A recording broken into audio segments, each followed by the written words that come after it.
So hi, welcome to Noise Podcast. I'm Shane.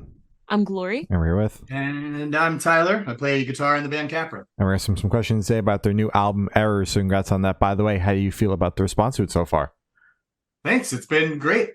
I started writing this one and right when In Transmission released in 2021. So I worked 2 years on getting, all the guitar parts and music down. So it's good to finally have it out. Yeah. Seems like people are liking it. I haven't seen much negative, but it's a good thing. That's good. That's great. The album Hell rocks.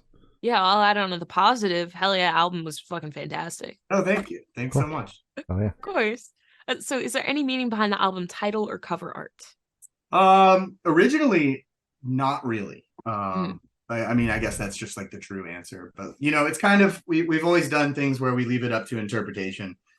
Same with In Transmission. And for this one, I think we all have our own meanings. For me, it's more about correcting like the errors of your ways, just because it's kind of what this band did for me. End of 2015, I just got out of like my 6th rehab. I struggled with addiction issues for over 10 years and just had to, cut certain things out of my life and make that change. So this band helped me to do that for the better. And it's just kind of like, it's mainly to me about building the best version of yourself. Absolutely. I love that. I'm happy that the band was there to help you and support you, and I'm fucking happy to hear that. Yeah. Oh, yeah. So can you tell us a little bit about your writing process for the album? So for the first album, like I didn't know people were going to hear it. Jeremy and I started the band and we had just played in a bunch of bands before. So I kind of took all of my aggression and like new processes of thoughts and just kind of wrote songs that I felt were cool. It was just like the chaos inside of me coming out. It was a release for me and really no parts repeated. We never intended it for it to be heard. And then for this one, we picked up Crow in 2018. And I think the first song we wrote with her was Locust Preacher. And that was another one where it was just like part after part after part, no repeating, no verse, no chorus. It was just straight through chaos. So going into this album and seeing how like people responded to our first album, I wanted to make sure that it was structured in a little bit more of a way to include kind of everybody, bass, drums, vocals, especially. So I had to change up that style a little bit. And I just really focused on writing something that I felt comfortable with, in a sense of like, I wanted to keep the band on the same trajectory and I wanted to keep the band sounding similar because that's my roots. It's like hardcore punk and just blending genres together. So it was tougher. I'll say that it was tougher to write this one just because I get in my head about like repeating parts, or I'm like, oh, are too many bands doing this, or will people be able to recognize this formula, or like it feels beat down and generic to me to write that way. But I think, after playing these songs so much and like spending months on pretty much each song, finally found a point where it was like, all right, this is good. I don't think people are, it's not replicating anybody. Absolutely. So it was stressful. No, I mean, for sure. Do you still have like any anxiety with kind of this album because it was out of your comfort zone, just being out there and people listening to it? Yeah, absolutely. It was a new way for me to write music. Like I've been writing music for a long time, and this was kind of exactly that, like getting out of my comfort zone and writing something that, like, first of all, I like, but like, will other people, now they have a comparison. Now they have our first album. They're like, okay, there's this band came out, they did this, like, are people going to like this one, because I'm doing something so much different. Yeah. And honestly, I like it more. I like this album more than our first, just because it feels more put together and evolved. And do you feel as if, like, now obviously this record just came out, don't know where you're at with whatever is going to be next, but do you feel like there's a pressure for you to continue to evolve the sound on the next one? Or yes, it's always going to be like that for me. Just because I'm one, jaded with music. I live in a certain timeline in my head. Like I'm very like late 90s, early 2000s, hardcore and punk. And I can't escape that. Like that's where that style comes from inside of me. And I do it to where it's like a modern day twist, but there's so many new bands that come out where I'm listening to it and they're popular and I'm like, it just sounds like I've heard it before. So for me, it's like I want to continue to do something new. I want to bring something new to the table each record. And I think like my main influences being like Converge and Every Time I Die and Comeback Kid, these are things that they all did throughout their albums where it's like not every album was the same. Mhm. They always tried something new and incorporated some new sound in there that some people didn't like, and it brought more people into their party, Absolutely. Yeah, absolutely. So what song off this album took longest to write, and which one is your personal favorite? The longest to write. There was two in particular that like I just didn't know how to end the song. And I think that was Obligatory Existence and Transplant. And I had no idea how to end it because it felt I didn't want to keep going part after part where it's like it has such a momentum, and I felt like anything I would try, I felt like it was killing the vibe. So those two we finished maybe like a few days before we even went into the studio. And Damn. Transplant actually became one of my favorite songs on the album. My favorite to play live is definitely Trauma Bond. That one I wrote, and it was one of the starters of like, all right, let's do something different and let's slow it down a little bit. That first album I never really slowed any parts down. I didn't do many breakdowns, so that was like a new element added as well. So I think it's hard to say which one's my favorite. We recently did like a track by track thing, and it was like anytime it was brought up, it was like, oh, this is my favorite one. Right. This one's my favorite. No, wait, this one's my favorite. That's a good thing. It's really hard to put together like we're working on our set list for the next tour. And it's so hard. It's like, of course we want to incorporate new songs, but we also want to play those old songs, and we only have a certain amount of time. It's like, which ones do we pick? Which ones do we leave out? So definitely a good problem. For sure. 100%. 100%. So how'd the track list for the album come about? Did you write the opener be the opener, close be a closer? Did you guys shuffle around and see what fits? What was that process like? We have like a rehearsal space where we go and we jam. It's like a storage unit, basically. It's like 125 degrees in there because we're in South Louisiana. It traps the heat. But anyway, we went out there like a week before we were going to start recording just to go over the songs, make sure everything was tight so we could do it quickly. And we just worked on those two for a while and tried out different parts. And I think I want to say, it's Transplant. Like we decided to do that like kind of weird delay effect. It slows down. It was kind of influenced for me to do that from just listening to older Deftones stuff. I think that's where that came from. And then it kind of all tied in together. And it just took a lot of grinding it out and saying, hey, we have to get this done. Yeah. And so were you guys working like on the set or on the track list before the album was even recorded, or is this just like you're talking about grinding those particular songs out? Just the songs that we knew we'd be recording. Like all, I think we recorded 11 or 12, but we only put 10 on the album. So we still have some in the basket for, in case any sort of COVID stuff happens again and we can't go into a studio, we have music on the side. So okay, so you have stuff ready for like break in case of emergency versus B-sides. We kind of messed. Nobody expected that to happen after we had recorded our first album, and then everything was shut down for so long, and it's like we can't get into a studio to go record more music. So we learned a lesson there to have stuff just kind of in the background. Gotcha. Makes sense. So would you be able to tell us where Headspace is at while you're creating this record? No. I don't know. You don't know? Space is always in space. It's you know, writing a new song for me is like, it just depends on my day. Like, you know, we talk about like mental illness and struggles and stuff like that, and like I struggle with a lot, and it just really depends on where I'm at in that time. Like, first album, a lot of those songs came from trying to and succeeding the escape of a toxic relationship. For me, like that's where my musical like aggression came from.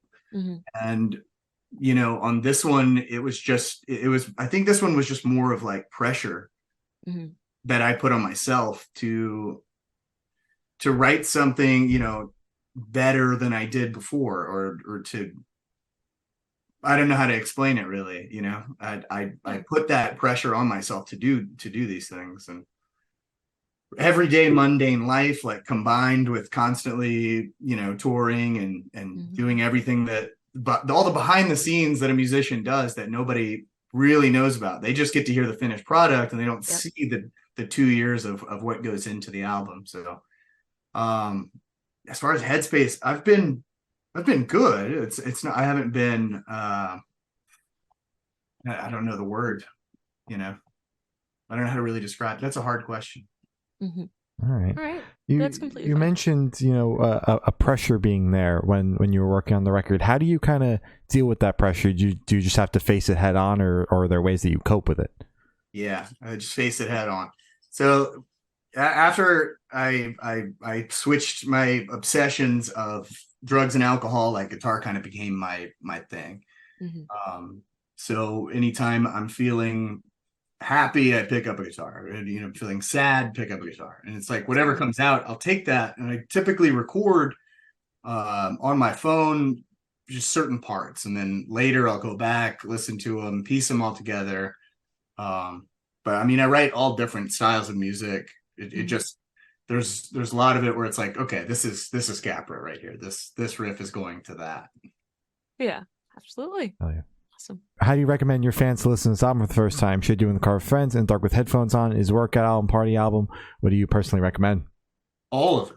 It's a workout album. It's a party album. It's an album when you're mad or when you're happy, or you know, it goes back to that interpretation thing. It's like wherever you're at, you know, the point of Capra was always just to put ourselves out there and be as transparent as possible.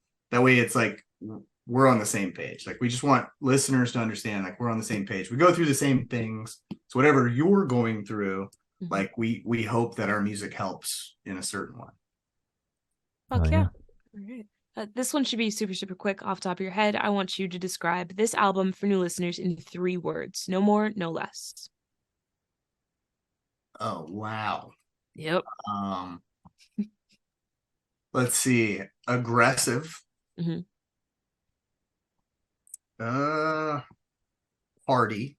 Okay. And I would say evolved. Hell yeah. Hell yeah, not evolved. Fuck yeah. An aggressive, evolved party. Yeah. There you go. And in that same train of thought, is there a certain feeling or emotion you want listeners to have while going through the album? I guess just the relief, maybe. Like, basically, the album is just, it's kind of just about how the world sucks. So as long as you're in the understanding that, like, you know, you pave your own way and like everything can be okay. I think that's the take from it, you know? Yeah. All right. Sounds good. You gotta fight life head on. For sure. Yeah. Yes. So are you able to touch on any particularly challenging or standout moments from the creation of this album, positive or negative? Aside from, like we were talking about, just like the pressure of writing something that like I felt was authentic and original, and not just some copycat album of some other band that did it before. I mean, that was definitely a challenge. Other than that, I don't think so. I think everything went pretty smooth. Like we write pretty quick. So like typically I'll come up with the skeleton of the song. I'll write all the riffs, put them together, and then when it's all there, I'll take it to a practice or something, and we'll just jam on it and throw it all together, line it up, record it a few times, listen back to it, and then it's like, oh, change this, and then it all comes together. But yeah, I think once everything was down and we got it solidified, the recording process was super simple. And then the waiting. The waiting was tough. I don't like waiting when it was done in January. So when we put it out in October, it's like you've got 10 months just to sit on it and say, oh, you'll hear it eventually. Yeah. Well, yeah. I'm glad that the rest of the recording process and whatnot was all smooth. It's not often that we hear that, that it's just everything was smooth sailing. Yeah. We're used to being very DIY, and like this was our first time in an actual studio. Like we recorded the first album in just like a bedroom, and then had it sent off for mixing and stuff like that. But yeah, Andrew was a blast to work with, and it was cool just staying in that mindset where you're at the studio every day at a certain time, and it's like that's your focus. That's everybody's there for the same goal, and it's to record a damn good album. So that's pretty cool. We've always done it in a different way where it's like, oh, just go over there, record your part when you can. So yeah, that's awesome. So for this question, I want you to picture you're on tour, you're at a gas station for a rest stop. What is your snack of choice? Oh, I typically always, so I get these. I call them my blue boys. Blue boys. I love those. That's my energy drink of choice. Typically a big giant water. And then I'll grab maybe a sandwich, some chips, or Snickers is usually my go-to for like late night drives. I do a Snickers almost every day. Right. Fucking love Snickers. Hell yeah.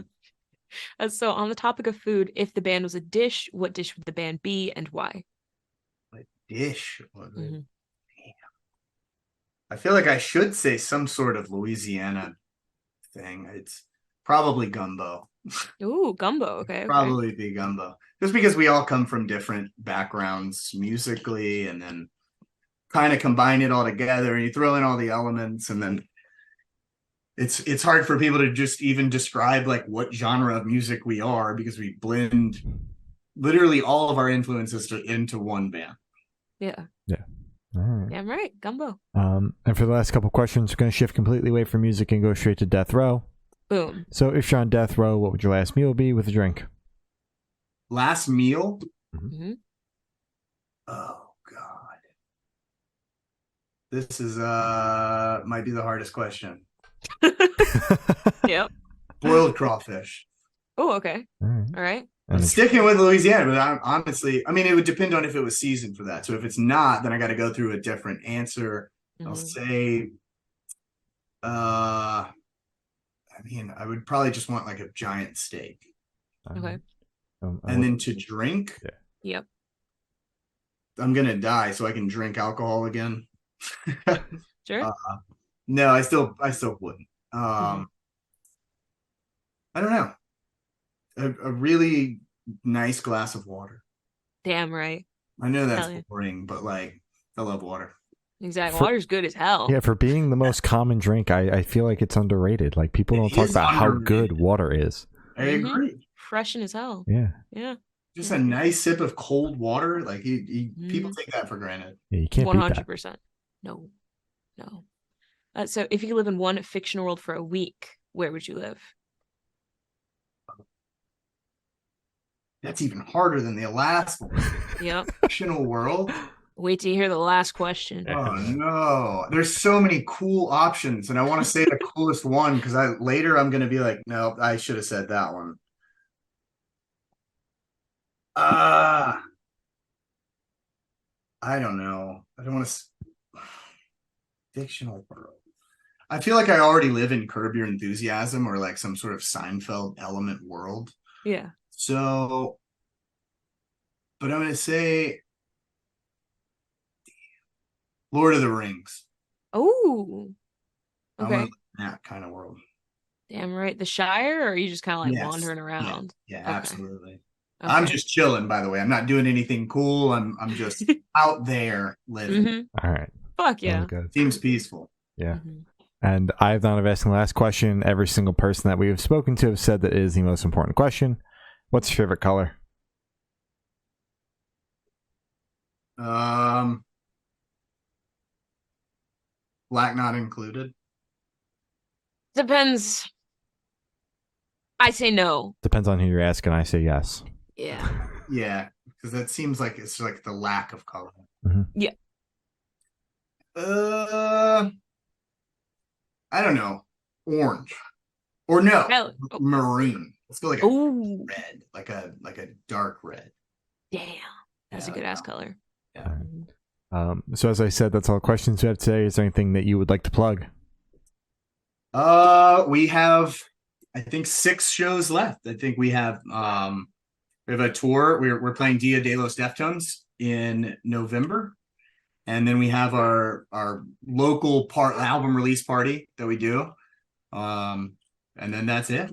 After that, next year we are figuring out what to do, where to go, and all of the stressful parts of it. Yeah. Hell yeah. All right. Awesome. Well, thank you for now. It's been Tyler from Capra, and we have been the Good Noise Podcast.